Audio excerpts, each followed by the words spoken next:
আসসালামু আলাইকুম। গল্প দ্য সাইলেন্ট ম্যানর, লেখনীতে ডায়না ইমরোজ লাকি। পর্ব ৬৪। মায়ার হাতের মেহেন্দির নকশা দেখছে তার দাদি। উনিও বাকিদের মতন এসে বললেন, তোর হাত যত রাঙা হইব, তোর স্বামীও তোরে ততটাই ভালোবাসব। বলেই উনি একগাল হাসলেন। মায়া জৈতুনের সঙ্গে তালে তাল মিলিয়ে ঠোঁটে হাসি আঁকে। মীর দূর থেকে পায়চারি করতে করতে দেখছে মায়াকে। কি যেন কি ভেবে বিন্দু বিন্দু হাসছে। মায়ার মেহেন্দির নকশা দেখবে, কিন্তু সবার মাঝে থেকে যেতেও পারছে না মায়ার কাছে। বড়রা সবাই উপস্থিত। আমজাদ একটু পরপর মায়াকে দেখছেন। আত্মীয়র সাথে কথা বলার সময়টুকুও সে মায়ার অজান্তেই যেন তাকে দিচ্ছে। মীর দেখলো আমজাদকে, ঘুরে ঘুরে সবার মুখের দিকে তাকাচ্ছে। কোন উদ্দেশ্যে তাকাচ্ছে নিজেও জানে না। মায়া একবার দেখলো মীরকে। সে চাওয়াতেই মীর নজর সরিয়ে নিল। মায়া ভাবছে মীর অন্য মেয়েদের সাথে কথা না বলে চুপচাপ কি করে আছে। বাড়ি ভর্তি এত সুন্দরী মেয়েরা। সে বিশ্বাস করে মীর মেয়েঘেঁষা পুরুষ, কিন্তু আজ তার বিশ্বাসের স্থানটা যেন ভেঙে গেল কিছুটা। মীরকে তার ভাবনার সাথে মেলাতে পারছে না। মেহেন্দি শুকাতে শুরু করেছে, হাতে টান লাগছে। মায়া হাতের দিকে তাকালো। ডান হাতের মাঝে মলেকা, অর্থাৎ মীর। তখন মনে পড়ল নকশা শুরু করার খানিকটা আগ মুহূর্তের কথা। মেয়েটি জিজ্ঞাসা করেছিল, আপনার হবু স্বামীর নাম কি? মায়া বেখেয়ালিভাবে জবাব দিয়েছিল, মীর। মায়া বিপাকে পড়ল যেন। ইতিমধ্যেই হাতের রং বসে গেছে। কেউ যদি দেখে ফেলে তবে কি হবে? যদি এই অক্ষর আদ্রিয়ান দেখে, নির্ঘাত মায়াকে সন্দেহ করবে। মায়া পালঙ্ক ছেড়ে নেমে এলো। তৃষ্ণা জিজ্ঞাসা করল, কোথায় যাচ্ছিস? আসছি বলে সবার মাঝ থেকে দৌড়ে উদ্ভ্রান্তের মতন নিজের ঘরে চলে গেল মায়া। মায়াকে হন্তদন্ত হয়ে ছুটে যেতে দেখলো মীর। তার কাছে বিষয়টি অস্বাভাবিক লাগলো। বৈঠকখানার সবার দিকে চেয়ে সেইও চলে যায় মায়ার পিছু পিছু। মায়া বাথরুমে প্রবেশ করলো। হাতের মেহেন্দি ধুয়ে ফেলেছে। সাবান দিয়ে গসতে শুরু করলো। ঘরে ঢোকার সময় তখন দরজাটা হাট করে খোলা রেখে এসেছে। মীর দরজা খোলা পেয়ে মায়ার ঘরে সরাসরি ঢুকে গেল। মায়াকে খুঁজল, ঘরে নেই, বারান্দায়ও নেই। বাথরুমে থাকতে পারে, সেই ভাবনা মীরের মাথা থেকে বেরিয়ে গেল। সে পুনরায় ঘর থেকে বের হতেই মায়া বের হয়, মীরের সামনে পড়ল। মীর ভ্রু কুঁচকে নিঃশব্দে তাকিয়ে রইল মায়ার দিকে। মায়া মনে মনে বলল, যেখানে বাঘের ভয় সেখানেই সন্দেহ হয়। বেজা হাত দুখানা ধীরে ধীরে পিছনে নিয়ে বলল, আপনি এখানে? আমি এখানে? দেখতেই পাচ্ছি আপনি এখানে। কেন এসেছেন? হুটহাট মেয়েদের ঘরের মধ্যে ঢুকে পড়েন। ভদ্রতা বলতে কিছুই নেই দেখছি। কথা বলতে গিয়ে মায়া বারবার ডুব গিলল। তুতলাতে তুতলাতে শেষ করলো কথাটুকু। মীর মায়ার দিকে এক পা এগিয়ে গেল। মায়া তা দেখে দুই পা পিছনে সরল। মীর থেমে বলল, তোমার মেহেন্দির রং দেখতে এসেছি। মেহেন্দির রং হয় খয়েরি, আর ছেলেদের মেহেন্দির রং দেখা পাপ, তাও আরেকজনের বইয়ের। বাহ, নিজেকে আরেকজনের বউ বলে দাবি করেও ফেললে তো। আপনি যান এই ঘর থেকে। থাকতে আসিনি, যেতেই এসেছি। তার আগে তোমার হাতের মেহেন্দির রংটা দেখে যাই। মায়া বাঁ হাতটি এগিয়ে দিয়ে বলল, এই দেখুন। মীর বলল, ডান হাত দেখি। আপনি ভারী বিয়াদব তো। শুনো মেয়ে, আদব কায়দা ঠিক করো, নয় বিয়ের পর স্বামীর উতাল পাতাল মার খাবে। মায়া আর কথা বাড়াতে চাইল না। ঘরের দরজার দিকে তাকালো, খোলা রাখা। কেউই চলে আসবে হয়তো এক্ষুনি। সে মীরকে এড়িয়ে খাটের এক পাশে বসল। মীর তার পাশে গিয়ে দাঁড়ালো। কি হলো, দেখাবে না? না, জোর করে দেখব, তখন আঘাত পেতে পারো, তাই এক্ষুনি দেখাও। মায়া যেন বিব্রতকর অবস্থায় পড়ল। ঘর থেকে বের হওয়ার জন্য মনস্থির করল। ভাবতে না ভাবতেই বসা থেকে বিদ্যুৎ গতিতে উঠে যেতেই মীর বলিষ্ঠ হাতে তাকে ধরে পুনরায় খাটে বসিয়ে দিল। মায়া ধপ করে খাটে বসে পড়ে। শরীর যেন তার দুলে উঠল। মীর মায়ার অপেক্ষায় না থেকে তার ডান হাতটা নিজের দিকে টেনে নিল। মায়া ইচ্ছে করে হাতটি শক্ত করে মুষ্টিবদ্ধ করে রেখেছে, কিন্তু তারপরেও মীরের শক্তির সাথে পেরে উঠল না। সে মুষ্টি খুলে দেখল মায়ার হাতে মাঝখানে মলেকা। মেহেদির রংটা আরো বেশ গাঢ়। মায়া লজ্জায় লাল হয়ে গেল, চোখ বন্ধ করে ফেলল। মীর হাতটি ছেড়ে বলল, তার মানে এই ব্যাপার? আমার নামের প্রথম অক্ষর লিখে রেখেছো দেখছি, বিয়ে অন্য একজনের সাথে, আর নাম লিখে রেখেছো আমার। মায়া চোখ মেলে বলল, দেখুন, আমার হবু স্বামীর আর একটা নাম আছে ম দিয়ে। শুধু আপনার নামই ম দিয়ে নয়, বোকা পুরুষ। মীর মায়ার দিকে নুইয়ে বলল, তুমি বোকা মেয়ে, সরাসরি মিল লেখলেই হতো। মায়া কিছু বলল না। মীর ফের বলল, মেহেন্দির রং বেশ গাঢ়।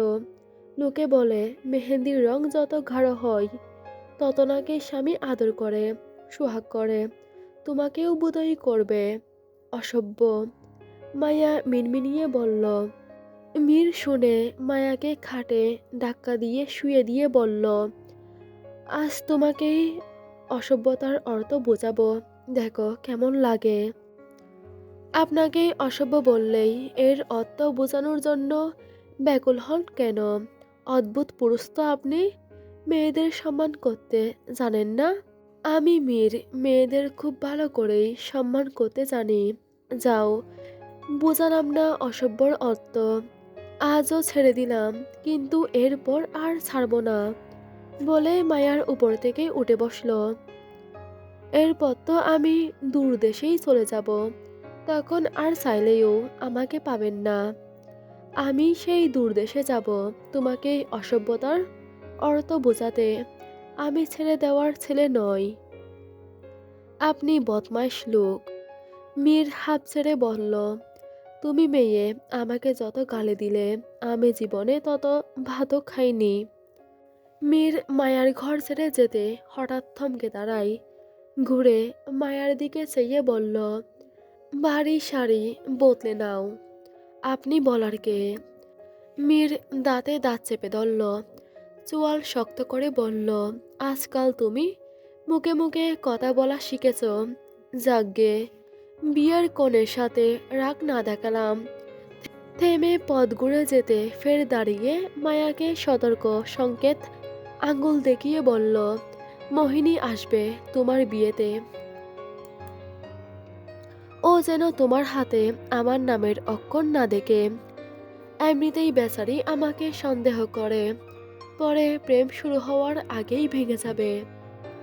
মায়া শুনে মুখে বেঞ্চি কাটল। মীর মায়ার ঘর থেকে বেরিয়ে দেখল দরজার পাশে বুলবুল কান পেতে দাঁড়িয়ে আছে। মীর হঠাৎ আশায় ও কিছুটা চমকে উঠল। দাঁত কেলিয়ে হেসে বলল, আজও কিছু দেখিনি। মীর বুলবুলকে বোকা বানাতে বলল, কিন্তু আজই সব হয়ে গেছে যা তুমি ভাবছো। সত্যি? বুলবুল আশ্চর্য চোখে প্রশ্ন করল। হুঁ, সত্যি, কিন্তু দরজা তো খোলা ছিল। মীর বুলবুলের কানের কাছে মুখ নিয়ে ফিসফিস করে বলল, বাথরুমে বসে। বলেই মীর জ্যাকেটটা ঠিক করতে করতে সোজা হেঁটে চলে গেল। বুলবুল শুধু হাঁ হয়েই রইল। রাত বাড়ছে। রাত বাড়ার সাথে সাথে কোলাহল কেটে নিস্তব্ধতা বেড়ে যাচ্ছে। এমন নিস্তব্ধতা ঘিরে আহির মীর বাড়ির বাইরে বের হয়েছে। আহির সিগারেট টানছে। তখন গৌরীর সাথে সম্পূর্ণ আলাপ শেষ করার আগেই বুলবুল হাজির হয়েছিল। তাৎক্ষণিক আহিরকে নিচে ডেকেছিল। আহির বুলবুলকে বলেছিল, তুমি যাও, আমি আসছি।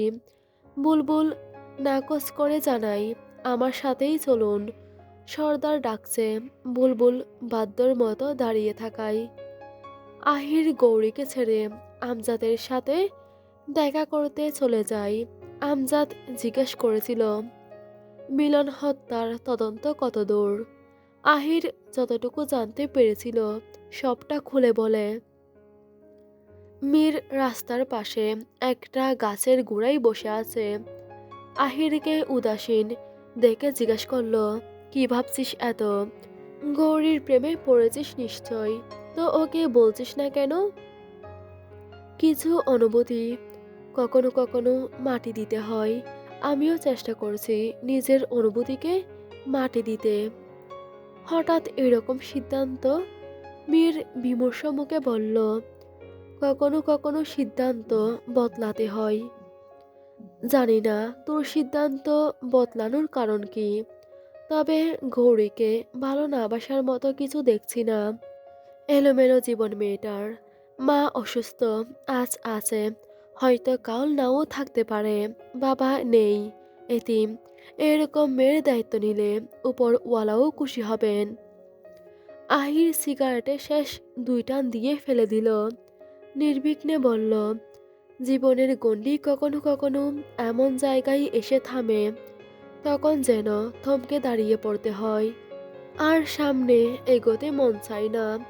ইচ্ছে করলেও কোনো অজানা বাধা যেন আটকে দেয় পথ। মিলনকে হত্যা কে করেছে জানতে পেরেছিস? মীর হঠাৎ প্রসঙ্গ পাল্টে ফেলল। হুঁ, প্রায় জেনেছি, পুরোপুরি জানা বাকি। পুরোপুরি জেনে ফেল। এত তাড়া কিসের? আহির মীরের পাশে গিয়ে প্রশ্ন করল। বারে মায়ার বিয়ে, এরপর আমরাও চলে যাব। তুই একা একা পড়ে থাকবি এই গ্রামে। তার থেকে যত দ্রুত সম্ভব কেস সমাধান কর। এরপর গৌরীকে নিয়ে শহরে চলে যা। গৌরী ছেলেদের বিশ্বাস করে না। কারণ কোনো এক পুরুষের দ্বারা তীব্র আঘাত পেয়েছিল, তাই ও চুপসে গেছে। কে সে? ওর বাবা। ওর মায়ের সাথে ছলনা করেছে, ওদের জীবনটা নষ্ট করে দিয়েছে। তাই বলে সব পুরুষ তো এক নয়। ওকে বুঝিয়ে বল, আমি ওকে ভালোবাসি। ও হয়তো বুঝতে পেরেছে, কিন্তু মুখ ফুটে বলতে পারেনি এখনো। বললে হয়তো প্রত্যাখ্যান করবে। আগেই কেন খারাপটা ভেবে নিচ্ছিস? ও তোকে পছন্দ করে। জানি না, নারীদের মন বোঝা বড় দায়। চল, আজকে রাতেই ওকে সবটা বল। আহির কোনো এক কারণে চুপচাপ। মীরকে কিছু বলতে গিয়েও বলতে পারছে না। মীর উঠে দাঁড়ালো। আহিরের আশেপাশে পায়চারি করতে করতে বলল, তোকে এর আগে এতটা নিশ্চুপ থাকতে দেখিনি। কিছু হয়েছে? আহির কিছু বলছে না, শুধু তাকিয়ে আছে। আকাশের খন্ডিত চাঁদটার দিকে মৃদু আলো দিচ্ছে। চারপাশ বেশ আলোকিত, উজ্জ্বল আলোয় চারপাশ ঝলমল করছে। দূরে ঝিঝি পোকার ডাকে প্রকৃতি ভিন্ন রূপ নিল। মীর বলল, ভালোবাসার মানুষও ঠিক আকাশের ছাদের মতো, চাইলেও যেন ছোঁয়া যায় না। আহির শালটা ঠিক করে বলল, চল বাড়ির ভেতর বসে কথা বলি। গৌরীদের বাড়ি চল, আমি তোর হয়ে ওকে প্রেম নিবেদন করব। আমার প্রেম তুই কেন নিবেদন করবি? আমিও করতে পারি। তো চল। মীর বলেই আহিরকে নিয়ে চাঁদনি রাতের আলো ধরে গৌরীদের বাড়ির উদ্দেশ্যে রওনা হয়। যেতে চাইছে না আহির, মীর জোর খাটাচ্ছে।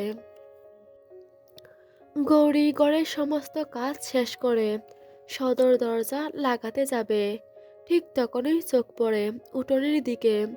সাদা পাঞ্জাবিটা ফুটে আছে অন্ধকারের মাঝেও। চোখ তুলে মীর ও আহিরকে দেখল। তাদের দেখেও অগ্রাহ্য করে গৌরী দরজা লাগাতে যাবে, তখন মীর ছুটে গেল ঘরের সামনে। ব্যস্ত কণ্ঠে বলল, তোমার সাথে কথা আছে। একটু বাইরে আসবে, ৫ মিনিট, এরপর চলে যাব। গৌরী আর মীরের মুখের উপর দরজা দিল না। ঘাড় ঘুরিয়ে একবার ঘরের ভেতরে দেখে বাইরে বের হলো। মীর বলল, আহির তোমার সাথে কথা বলবে, রাস্তায় অপেক্ষা করছে। আহির রাস্তার মাঝে দাঁড়িয়ে উসকুস করছে। চারিদিকে তাকালো সতর্কতার সাথে, কোথাও কেউ নেই। গৌরী এসে তার পিছনে দাঁড়ালো। আহির তার উপস্থিতি টের পেয়ে নীরব কণ্ঠে বলল, তখন তোমার সাথে আলাপ সম্পূর্ণ হলো না। থেমে যাই এইটুকু বলে বিরতি নিয়ে কথা বলছে। গৌরী বলল, মা ঘুমাচ্ছে, জেগে উঠে আমাকে না দেখলে বাইরে বের হবেন। দ্রুত বলুন, আর কিছু জানার আছে? আমি সবকিছু জেনেই তোমার কাছে দ্বিতীয়বার নিশ্চিত হতে এসেছিলাম। অজানা নেই কিছুই। আর কি জানতে পেরেছেন? তুমি মিলনকে হত্যা করেছ। কামার ওসমান আহমেদের থেকে ছুরি বানিয়েছিলে। ছুরিতে তোমার নামের ২ অক্ষর ছিল। তোমার বাবার দেওয়া নাম। মিলন তোমাকে পছন্দ করত, তুমি করতে না। মিলন তোমার জন্য প্রায়শই রাতে তোমাদের বাড়ির সামনে এসে অপেক্ষা করত। পরপর কয়েকবার তোমাকে প্রেম নিবেদন করে। তুমি প্রতিবারই ওকে প্রত্যাখ্যান করতে, ক্ষিপ্ত হয়ে। তোমার উপর প্রতিশোধ নিতে তোমার সাথে অসভ্যতামি করার চেষ্টা পর্যন্ত করে। আর এরপর তুমি কৌশলে ওকে মেরে ফেলো। সেদিন রাতে রাফিদদের গুদাম ঘরে তোমার আর ওর ধস্তাধস্তির এক পর্যায়ে তোমার কণ্ঠস্বর ভেসে যায় বাইরে। আর সেই শব্দ পান কামার উসমান। উনি সবটা দেখে ফেলাতেই উনাকেও তুমি মেরে ফেলার চেষ্টা করো। ভাগ্যবশত উনি কিছুটা সময় বেঁচেছিলেন। কাতরাতে কাতরাতে বাড়ি অবধি পৌঁছালে ওনার ছেলে আকবরকে তোমার নাম বলে দেন। আর এই সব কিছু আকবর আমাকে বলে। আকবর চাইলেই তোমার ক্ষতি করতে পারতো, কিন্তু ছেড়ে দেই তোমাকে। থেমে আবারও বলল, আজ তোমার বাবা তোমাদের সাথে অন্যায় না করলে হয়তো এত কিছু হতো না, বরং সুন্দর একটা জীবন সংসার হতো। গৌরীর চোখ ছুঁয়েছে নোনা চলে, গাল বেয়ে পড়তেই মুছে ফেলল। বিষিয়ে ওঠা অন্তরকে দমিয়ে বলল, আমাকে দর্শন করতে চেয়েছিল। ও আরো একটা মেয়ের সাথে অন্যায় করেছে। ওর মতো পাপের বেঁচে থাকার অধিকার ছিল না, তাই মেরে ফেলেছি। আপনি চাইলে আমাকে পুলিশের হাতে তুলে দিতে পারেন, আমার কোনো আক্ষেপ নেই। আহির হয়ে দাঁড়িয়ে রইল। মনে হচ্ছে পায়ের নিচের মাটি সরে যেতে চাইছে। এখন তার ঠিক কি বলা উচিত বুঝতে পারছে না। গৌরী কান্না থামিয়ে বলল, কি ভাবছেন এত? আপনি তো আমার কণ্ঠে স্বীকারোক্তি চেয়েছেন। আমি শুধু আপনার সামনে নয়, আদালতের সামনেও নিজের দোষ স্বীকার করতে পারবো। তুমি তো পাপীকে মেরেছ, কিন্তু পাপকে লুকাতে একজন নিরীহ মানুষের প্রাণও নিয়েছ। কথা বাড়াচ্ছেন। আমি বললাম তো আমি অন্যায় করেছি, শাস্তি দিন। আহির কিছুক্ষণ চুপ থেকে কণ্ঠ খাদে নামিয়ে বলল, তুমি তোমার কাছে দোষী হলেও আমার কাছে নিষ্পাপ। আজ তুমি যা করেছ সবটা পরিস্থিতির শিকার হয়ে তোমার জীবনটা নরক। আমি চাই তোমার এই নরকের নিকৃষ্ট জীবন থেকে তোমাকে মুক্ত করে সুন্দর একটা জীবন দিতে, আমার হৃদয় রাজ্যে ঠাঁই দিতে। গৌরী অন্যদিকে চেয়ে বলল, আমি চাই না। আমি এভাবেই ভালো আছি। মায়ের মতো আমার জীবনটা হোক, আমি চাই না। আজ যদি আমি ভুল কাউকে বেছে নিই, হয়তো আমার পরবর্তী জীবন হবে মায়ের প্রতিবিম্ব। আমার সন্তান হয়তো আমার মতোই খুনি হবে। আমাকে ভুল মানুষ ভেবো না। তুমি বলো আমাকে কি করতে হবে, আমি তাই করে দেখাবো। যা করলে তুমি আমাকে বিশ্বাস করবে সেটাই করব। তবু তোমার বাবার সাথে আমাকে মিশিয়ে ফেলো না। গৌরী হাত উঠিয়ে আহিরকে থামতে বলে। আহির আচমকা কথা থামিয়ে দিল। হা হইয়া রইল সে। গৌরী বলল, ব্যাস, আমি আর কিছু শুনতে চাই না। আপনি চাইলে আমাকে শাস্তি দিন, নয়তো আমাকে মুক্তি দিন। তবুও আমি আর অন্ধকার জীবন চাই না। তুমি একবার আমাকে বিশ্বাস করো, আমি তোমার অন্ধকারতম জীবন আলোকিত করে তুলব। কথা দিলাম। গৌরী চোখে জল জমিয়ে আহিরকে ডেকে বলল, আমি আপনাকে চাই না, চলে যান এখান থেকে। আর কখনো আমার সাথে কথা বলার চেষ্টা করবেন না। বলেই গৌরী চটজলদি ঘরের দিকে চলে যায়। মীর দূর থেকে দেখল গৌরী ছুটে চলে গেছে। আহির হাত বাড়িয়ে গৌরীকে আটকাতে চেয়েছিল, বৃথা গেল। আহির পথে হাঁটতে হাঁটতে ভাবছে গৌরীর কথা। তাকে পাবে কি পাবে না ভেবে বুকটা বার হয়ে যাচ্ছে। একটু পর পর চাপ দিয়ে উঠছে বুকের মাঝে, শুধু ভেতরে কুগাইছে। হঠাৎ অজানা ভাবনা উদিত হলো মনে। পাশে হাঁটা মীরকে বলল, জানিস, খুব কষ্ট হচ্ছে। কেন যেন মনে হচ্ছে কিছু একটা খারাপ হতে চলেছে। এমন ভাবনার নাম কি দেওয়া যায়? অতিরিক্ত বোকা বোকা ভাবনা। আমাদের মনে হঠাৎ হঠাৎ এমন ভাবনা জাগ্রত হয়, যেই ভাবনার কোনো ব্যাখ্যা হয় না। যা হবে ভালো হবে, বলেই মীর ঠোঁট চেপে হাসল। আহির বলল, তারপরও মনে হচ্ছে কিচ্ছুটি ঠিক নেই। গৌরীর প্রত্যাখ্যান আমার সহ্য হচ্ছে না। আমি আহির মির্জা, কোনোদিন কারো কাছে নত হইনি, কিন্তু আজ হয়েছি। আর সেখানে আমি হেরে গেছি। তুই হেরে গেছিস মানে? তৃষা জিজ্ঞেস করল মায়াকে। দুজনেই ছাদে বসে আছে তীব্র শীতের মাঝে। মায়া দোলনায় চেপে বসা, দুল খাচ্ছে না। তৃষা বেঞ্চে বসা। মায়া গভীর শ্বাস ফেলে জবাব দিল, আমি মীরকে খুব ভালোবাসি। তাকে ছাড়া অন্য কাউকেই বিয়ে করতে আমার এতটুকুও ইচ্ছে করছে না। তার উপর মনটা ভীষণ খুগাইছে। কেন জানি মনে হচ্ছে খারাপ কিছু হতে চলেছে। বিরতি নিয়ে আবার বলল, বেশ কদিন ধরে বাজে স্বপ্ন দেখছি। কি দেখছিস? আমার হাতে মেহেন্দি দেওয়ার পর হঠাৎ হাত থেকে রক্ত ঝরছে। আমি বিয়ের সাজে তির্যক কণ্ঠে কাউকে ডাকছি, যেন সে আমার থেকে খুব দূরে চলে যাচ্ছে। এরকম স্বপ্নের অর্থ কি